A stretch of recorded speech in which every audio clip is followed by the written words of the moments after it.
All right, so for all of you that have been listening to me for 4 decades, he actually is real. He exists. Here is Joe Hogan, part of the original Pratte Pack, done so many things in his life when it comes to the entrepreneurial spirit, working for corporate America. But he is my childhood friend, and even now he is all grown up. He is still my lifelong friend, and he and his lovely bride, Kate, stopped by my palatial estate here in Monaca today, and I begged and pleaded for him to do a little bit of time with me via video. So the New Brighton alum, the class of 75, we've been out 50 years. He looks like he just graduated. That he does exist, and he is so happy to talk about Beaver County and about how we grew up. We did grow up in an amazing place, did we not? Yeah, amazing place at an amazing time, Rob, when you think about it. But you know what made that so amazing? And this is why he's really here, if you've been listening to me on the radio, because of the jobs that our parents had. Yeah. Especially mom doing all the work and dad going to work in the manufacturing industry, especially in the steel industry. Listen, you have been involved in all sorts of business and you do incredibly well, but you know as well as I do, corporate America is what built Main Street America. Yeah. What's happened to Beaver County and places like this to where we've lost so much as far as census numbers? School districts are suffering, roads and bridges are crumbling, families are not what they used to be. It's about, we got to create jobs, Joe. Yeah. I mean, obviously the industrial base and a lot of industrial base of the eastern United States was right here. And with the steel companies, and remember, I started with Babcock and Wilcox. I started in steel and how important that was. And so when you lose your industrial base, and you see that all around the world, you lose a lot. You lose the funding and the taxes and the jobs and all the wealth associated with it. And it hasn't completely happened here, but pretty much it's been gutted versus what we experienced, back in 75. But think about where we grew up, just a few miles from here, what is Galbraithson Heights. And for those of you watching this around the world on this social media platform, it's just a little community of about maybe 8,000, maybe a few more thousand when we were there. But couples got married young. Yeah. They built their own home. They basically fed and clothed their children. Their children went to public schools that had everything, brick and mortar, and all the tools to be educated. And if you were fortunate enough, you grew up, got married, stayed in that community, and basically began the next chapter. But there are so many pieces of that page and puzzle missing today. I don't even know if that's possible, Joe. Oh, I honestly, man, I'm an optimist. Gotta be, but still. I think with the right kind of investment, the right kind of government oversight, a light touch from a government standpoint, the right kind of technology. One thing about, when you think about the Pittsburgh area, tremendous universities. Think about Carnegie Mellon. Think about University of Pittsburgh. And then the community colleges. Don't forget 2 years of community college, right? Just the basics that I received in electrical engineering and those kind of things. Just there is technology here, and there is a foundation. There's financing. It just has to be put together and focused on the right markets, I feel. Let's talk about education. I did not go to college. I went to a broadcasting school, but Joe actually went to community college, Beaver County, and I used that, by the way, in a couple of commencement speeches, and one happened to be there. And he matriculated to Geneva College. I happened to be working at a place called Ciro's, top of the mall. You know what? We never talked about See, that. This is a like great a story. steel trap. I don't forget anything. Some things I like to forget, but that's one that I did not forget. So I'm working, and Kate's hearing this for the first time as I'm looking off camera. So I'm a maitre d', and the basketball coach at Geneva is sitting there having dinner. And I said, "Can I get you anything else?" He said, "How about somebody who's a little over 6 foot who can shoot the basketball?" I said, "I've got the perfect person." He ends up going to Geneva, which really, to this day, whenever I'm there with Gino DeMarco or anyone, I think of you. It's a wonderful place. Great place. And then he ends up at Robert Moore's, Coach Tool and Company. Whenever I'm up there, I think of this guy. So you made it happen, but if anybody knew you in high school, nobody thought anything more than community college would be your destiny. Yeah. So how do you attribute that trip that gave you the opportunity to do the things that you've done?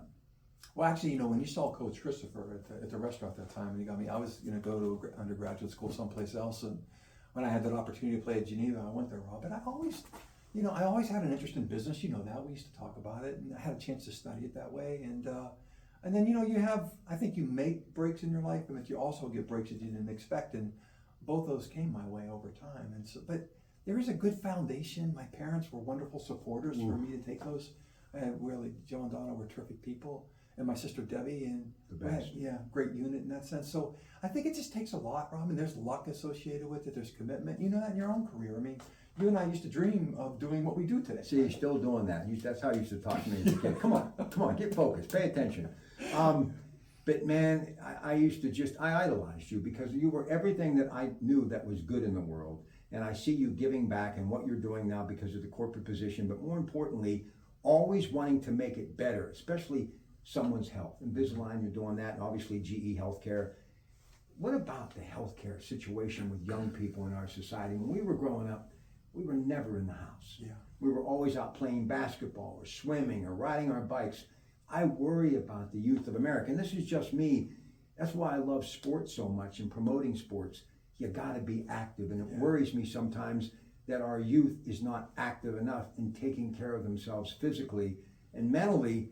That is something as well too. When you're physically fit, I think it helps you with what's going on between your ears. Oh, I think there a balance in your life between fitness and your work and all those things is important, Rob. But I think families are so much more challenged now than when we grew up, right? We had, I think, very much more holistic households and things like that. I think when you look at sports and how big they were and what we did, right? And you learn so much in sports. You learn leadership and responsibility and how you get along and have adversity and those kinds of things. And I do think, look, I'm not a social media person, but I do think there's so many distractions that people have today that we didn't have, and we might have been just as distracted if we were in the kind of societies we're in today. But when you talk about people being out of shape or in shape or whatever too, right. But just go to the grocery store and take a look at the prepackaged food and all those things. It's a different world today, and you gotta think it's different demand. You do, but look, there's there's a lot of good people out there. There's a lot of people that get through that and I think do well. And I think we just have to find ways of promoting the good parts of society and trying to minimize the bad parts that exist out there. One of the things that we used to do as kids growing up that was prerequisite. My dad, 4:30, got home from work. We ate dinner together every night. Me too, 5 o'clock. Yeah. And the meals are being prepared. We talk about this all the time because of my relationship with Coons Market on our cooking show. Preparing food at home, you can make it healthier, delicious, nutritious, but it's that time of being together. And I remember one time years later when my dad had passed, I told to my mother, I said, Dad sat at the dinner table and I know he was so tired he never said a word. And she said, no, the reason he did that because he wanted to hear all of you, what was going on in your day, and if he had to get involved, he would give my mother the eye and he would make it a point to say something. Yeah. But it was just about making sure that everybody was on a solid foundation. And I still believe if communities work together, stay together, and understand there are certain challenges, there's nothing we can't accomplish. So I'm still all in on the American dream and the worldwide dream because we are a part of a global economy now. But I think that people have lost so much hope because every time we seem to get 1 foot in front, we have to take 2 steps backwards. And that's why the other thing I want to talk to you about is this U.S. Steel, Nippon Steel deal. I want it to get done. We are in a global economy. And the reason I love manufacturing around the world, once again, GE, has a lot to do with you. When you were traveling to places like China, talking about what was going on there 20 years ago with the construction and the boom and the building. Nippon Steel, from people that I know that have worked with them, second to none. Their labor force, their equipment, their productivity. And this deal with U.S. Steel is not only going to help them, because you don't invest $14.9 billion and $1 billion in the Mon Valley unless you want it to work. It's still about business, but it's going to create a bigger footprint, and we are finally going to be able to be in that game to win it in the steel industry around the world, plus keep jobs and grow jobs here. And let's face it, you and me and anyone from Western Pennsylvania, one thing we all have in common is steel. Well, I started in the steel industry. I know a blast furnace and a continuous caster to annealing and all the different things. And the one thing you say about in steel, when you say steel, well, you often think that it's old, right? That it's old technology or whatever. And what happened back in the 70s and 80s, I think a lot of people don't realize is we had blast furnaces, modern blast furnaces, not a Babcock and Wilcox, but electric furnaces. You have blast furnaces. And that moved to continuous casting, which is a whole other dimension. And the companies at that point in time did not make those investments, but our foreign competitors did. And we paid for it over time. And if you look about the next stage, they're talking about low carbon steel manufacturing today, we're using hydrogen for all things, whatever. And so when you think about the Nippon Steel deal, whatever, if they can bring technology that can really give you a basis for future growth, that's where you want to be. You need that investment and you need to advance it. If it's not, you can't keep it as a static industry. Well, I can tell you one thing. If my dad had Invisalign with us, we'd have all had Invisalign. For sure. What you're doing there is absolutely incredible. And I think about where that industry is headed. It's absolutely unbelievable to think of the technology that is out there and how all of this stuff is right in our fingertips to be taken. And sometimes we just don't have people believing enough in the impossible becoming impossible. We've got to give people hope again. That's why these learning institutions that you talked about in Pittsburgh are so significant. You know, so the trade schools, the carpenters, the electricians, the plumbers. Your dad operated a crane for a living, and that put food on your table, and that was a trade that he was so proud to be a part of. Well, this is it's a wonderful heritage here of industrialization and people that were associated with that love and built franchises and built families in the home. We were all part of it. We were at the heart of it. A couple of childhood stories, and we're going to go to the last thing. For those of you who are thinking, well, all of this industry is going to destroy the outdoors. There's probably no one that loves the outdoors more than this guy, Jeremiah Johnson. I'm telling you, he loves the outdoors. People still know who Jeremiah Johnson is. Oh, my man, Robert Redford, 1967. Anytime it's on, I'm channel surfing. Hey, there's Wilford Brimley. Stop. Love it, love it, love it. But you love the outdoors. These companies invest way too much money now to where they're going to do something to harm the outdoors. They're going to do everything in their power to keep it clean and pristine. And I'll say this about Royal Dutch Shell. My dad could come back from the grave. He spent 40 years working at that site. What they invested just cleaning that up. You can't put a price tag on that. We're talking St. Joe Land. Yeah. Unbelievable. Yeah. No, that what a great investment for the area too. Taking advantage of natural gas that was here. That cracker system. You know, I spent a lot of years in plastics, so I know enough about reactors and things like that too. And that's an incredible investment and asset for this area. Childhood memories. Speaking of the 80s and the mills, this is a true story. Tell them about Ronald Reagan. But do you still remember that? People don't believe me. Tell them. So Rob and I'm 21 years old, so is he. And Rob's working on getting an interview with Ronald Reagan. And we were at some house up near the Pittsburgh airport, right? Mm-hmm. It was the Coriopolis Elks, which, by the way, they've just torn down and they're putting a housing development in there. So remember, Rob, we were pretty tall. I mean, you were tall and I was tall. And I'll never forget this. You said something like, you were talking to Reagan and you left Reagan, and you said something like, "Where's Howard Baker?" Because Howard Baker was trying to work, I think, vice president. Remember that? I forgot this part of the story. Remember, Howard Baker was like 5'4", and I said to you, I said, he's back there picking Reagan's boots. And he was like right next to me, Rob. But what happened was, that political cycle, I ended up interviewing Rosalind Carter, go through the Secret Service up here in Monaco. I ended up getting that interview. And then I ended up getting these interviews with Ted Kennedy because of our Congressman Gene Atkinson.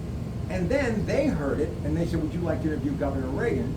He's running against Carter. So I get to sit in the back of a Chrysler Cordova. I'll never forget because I kept thinking Ricardo Montalban was doing the commercials. So Reagan is in the back seat of this vehicle with me, and I've got this cassette recorder, and I'm 21 years old. No college education, really no job to speak of, just trying to find my way.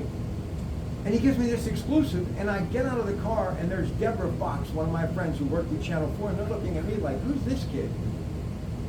So I run up over the hill, and we had parked back at the airport, I think. So we had to book it back or get back there somehow. Yes. But what I remember, I had a frayed microphone cord, and I didn't realize. So this 15-minute interview, I get home to my mom, and I'm like, Mom, you're not going to believe what I just did. And I hit play, and we hear, hup, hup, heep, hup, hup. But somehow I got 5 minutes of that 15 minutes interview, and it was the beginning of the rest of my life. And just like those childhood memories of being with your mom and dad, that's where it really all began. I got one more for you. Yeah. Okay. Newcastle Gymnasium, eating chicken in the locker room with the Robert Coolbell. Cool, you remember that? Cool again? Yeah, I remember that. And what was the big fight that day that was going on? Boxing match. Sugar Ray Leonard with the Lord of the Runner. No kidding. That's a no mas. That was a no mas. Yeah. Yeah.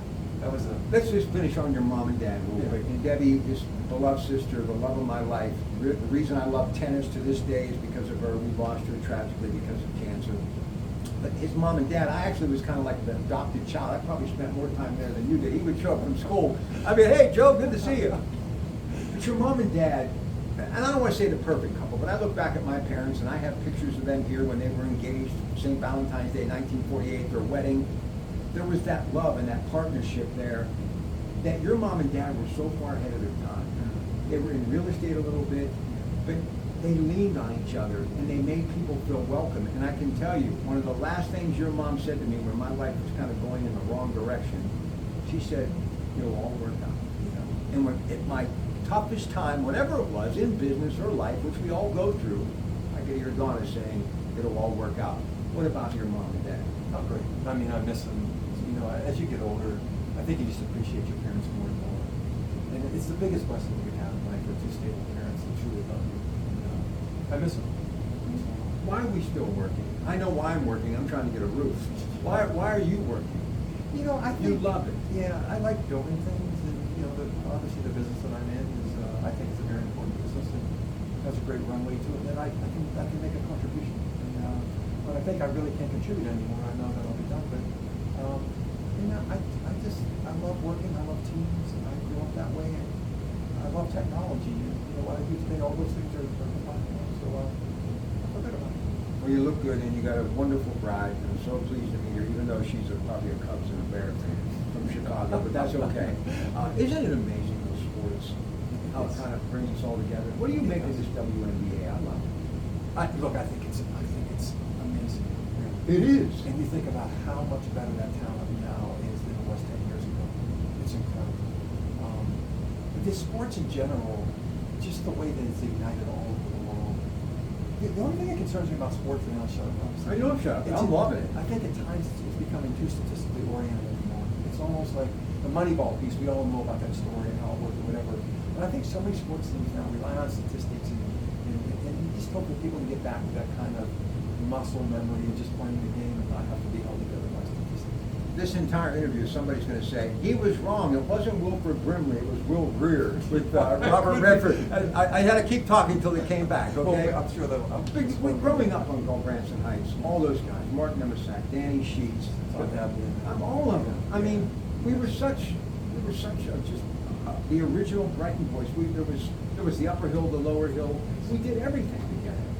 But you understand, I lived with your family more than my own family. Your family was so good to me, and you really made an old man's day today. Well, you made this old man's day too. It's just great to see you. Come back again. I will. All right. Here he is, Joe Hogan, New Brighton's own Geneva College Robert Morris. So how did that thing go again? Was it Robert Morris, Geneva, or Geneva Robert Morris? Because Geneva, I did my graduate work at Robert Morris. So after I got out of Geneva, I worked for Babcock & Wilcox a couple of years, and then I went to night school at Robert Morris for my MBA. Have you seen that UPMC Event Center? No, not yet. No. Lovely. Oh, well. All right. So is Matheny Fieldhouse, where basketball was invented. Yeah, that's true. That's true. Did you get fans when you played there? Student body? Yeah, oh sure, but a lot of support there. You loved playing basketball, didn't you? Loved it. Well, you know that. I know. We love boxing. We had similar passions. Yeah, but this was my athletic career. All right, way to go, Joe. Way to go, Joe. All right, have a great day, everybody, and thank you so much. Enjoy the rest of your day. It's your Pratte Pack.